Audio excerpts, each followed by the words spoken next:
ratusan juta subscriber, video-video yang biayanya jutaan dolar, dan sebuah kerajaan bisnis yang kayaknya makin besar aja setiap hari. Skala kesuksesan MrBeast ini kan gila banget ya, hampir nggak masuk akal. Tapi ini bukan keajaiban. Nah, ini dia pertanyaan utamanya. Gimana caranya seorang Jimmy Donaldson alias MrBeast ngebangun semua ini? Kok bisa satu orang doang bikin sesuatu yang segede ini, secepat ini? Itu yang bakal kita bedah sama-sama sekarang. Jawabannya bukan hoki. Bukan juga cuma karena video-videonya kebetulan viral. Kesuksesan MrBeast itu adalah hasil dari sebuah sistem yang dirancang dengan sangat-sangat teliti. Kita sebut saja sebuah mesin. Dan dalam pembahasan kali ini kita akan bongkar cetak biru dari mesin itu. Oke, kita mulai dari dasarnya dulu. Setiap mesin itu butuh yang namanya sistem operasi kan? Nah, buat MrBeast, sistem operasinya adalah pemahaman yang super mendalam, bahkan bisa dibilang obsesif soal cara kerja algoritma YouTube. Gini, dia tuh ngelihat YouTube bukan cuma sekedar platform buat upload video. Buat dia, YouTube itu adalah sebuah sistem yang bisa dipecahkan kodenya. Dan sistem ini, intinya, cuma peduli sama 3 hal.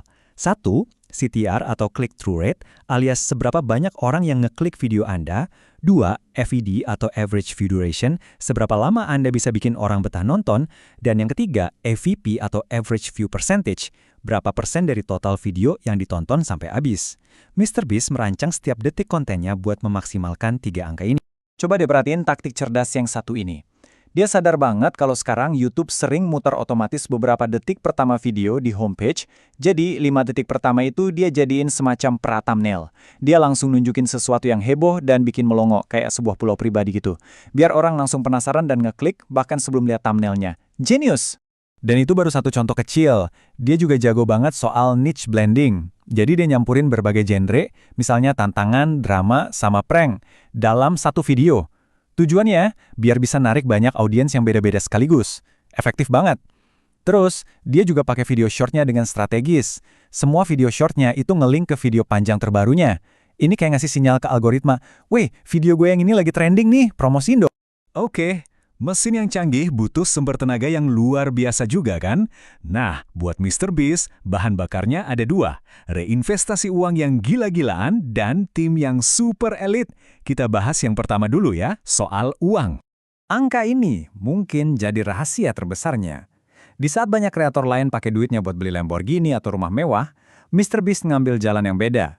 Dia muterin lagi hampir 100% dari semua keuntungannya, balik lagi buat bikin konten. Ini bukan cuma sekedar kebiasaan, ini adalah strategi bisnis yang radikal banget. Dan hasilnya, ini ngebikin efek bola salju yang dahsyat banget. Uang lebih banyak, artinya video bisa lebih gila lagi. Video lebih gila, dapat penonton lebih banyak ya duitnya makin banyak lagi. Ini jadi sebuah siklus yang bikin dia makin jauh di depan dan pesaingnya makin susah buat ngejar. Sekarang kita masuk ke bahan bakar kedua dari mesin ini. Orang-orangnya. Karena uang kan cuma bisa beli properti syuting atau kamera mahal, tapi butuh tim yang tepat buat menjalankan mesin ini di level tertinggi. Nah, dari sebuah memo internalnya yang pernah bocor, kita jadi tahu betapa ekstrim budaya kerja di timnya. Dia ngebagi timnya jadi 3 kelas. Ada pemain kelas A, ini orang-orang yang obsesif dan kelas dunia, mereka ini aset yang harus dipertahankan. Terus ada pemain kelas B, yang punya potensi tapi harus terus di-upgrade. Dan yang terakhir, pemain kelas C, yang dianggap meracuni budaya. Ini langsung disingkirkan. Kedengarannya emang kejam, tapi ya ini cara dia buat mastiin standarnya tetap terjaga. Jadi, intinya gini, dia itu nggak nyari orang yang punya CV paling mentereng dari perusahaan media besar. Dia nyari sesuatu yang beda, orang-orang yang terobsesi dan gampang diajarin. Buat dia, mentalitas yang habis-habisan dan kemampuan buat terus belajar itu jauh lebih berharga daripada pengalaman kerja konvensional. Oke, kita udah punya sistem operasi dan sumber tenaganya. Sekarang kita masuk ke lini perakitan. Ini adalah tempat di mana semua ide diubah jadi video viral dengan kontrol kualitas yang super ketat. Ini dia filosofi utamanya yang jadi dasar semua yang mereka kerjakan. Dari mulai bikin video sampai bikin coklat Feastables. Aturan 100 iterasi. Artinya, nggak ada kata cukup baik. Semuanya harus terus-menerus diperbaiki, diutak-atik lagi sampai benar-benar sempurna. Nah, disinilah bedanya kelihatan jelas banget. Kreator biasa mungkin mikir, segini juga udah oke lah. Tim MrBeast, mereka nggak ragu buat buang hasil syuting seharian kalau hasilnya nggak sempurna. Mereka bisa ngambil rekaman 10 kali lebih banyak dari yang dibutuhin, dan setiap detail kecil kayak thumbnail dan judul itu dites pakai data, bukan cuma ngandelin firasat. Dan inilah hasil nyata dari gabungan reinvestasi uang dan obsesi pada kualitas. Biaya rata-rata untuk bikin satu video MrBeast itu bisa sampai $3 juta. Itu levelnya udah kayak produksi film Hollywood, tapi buat satu video YouTube. Gila. Sekarang, ayo kita lihat dari sudut pandang yang lebih luas.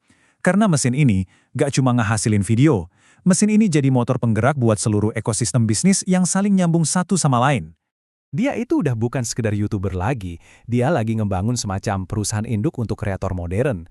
Sumber duitnya macam-macam, dari media, makanan ringan kayak Feastables, merchandise, sampai pengembangan mainan dan properti intelektual lainnya. Masing-masing ini adalah bisnis serius. Dan yang menarik, strategi ini sebenarnya bukan hal baru. Dia itu sebenarnya lagi nerapin model bisnis klasik yang dulu dipakai sama Walt Disney puluhan tahun yang lalu yang dikenal sebagai roda gila Disney. Cuma ini versi yang udah diadaptasi buat zaman sekarang. Cara kerjanya gini, video YouTube yang viral dipakai buat promosi coklat Feastables. Terus, di bungkus coklatnya ada iklan buat gamenya. Nah, gamenya bikin orang jadi pengen nonton channelnya lagi. Peluncuran merchandise juga dibuat barengan sama rilis video baru. Semuanya saling berkaitan, saling ngedorong, dalam sebuah lingkaran yang gak ada putus. Jadi, setelah kita bedah satu persatu bagian dari mesin raksasa ini, mari kita simpulkan cetak birunya. Apa aja sih komponen paling penting yang bikin semuanya bekerja dengan sempurna? Pada akhirnya, semua ini berdiri di atas 3 pilar utama. Pertama, obsesi total sama algoritma. Kedua, disiplin finansial buat terus-menerus reinvestasi. Dan ketiga, budaya tim yang nuntut kesempurnaan, dan didukung sama sistem yang jelas. Kombinasi dari 3 hal inilah yang bikin mesin MrBeast ini nyaris mustahil buat ditiru. Dan ini membawa kita ke sebuah pertanyaan penutup yang penting. Apakah model MrBeast yang serba obsesif, totalitas, dan punya standar yang brutal adalah cetak biru baru bagi masa depan semua kreator? Atau, apakah ini cuma sebuah anomali, sebuah puncak yang cuma bisa dicapai oleh 1 dari sejuta orang? Jawaban dari pertanyaan itulah yang mungkin akan menentukan arah ekonomi kreator ke depannya.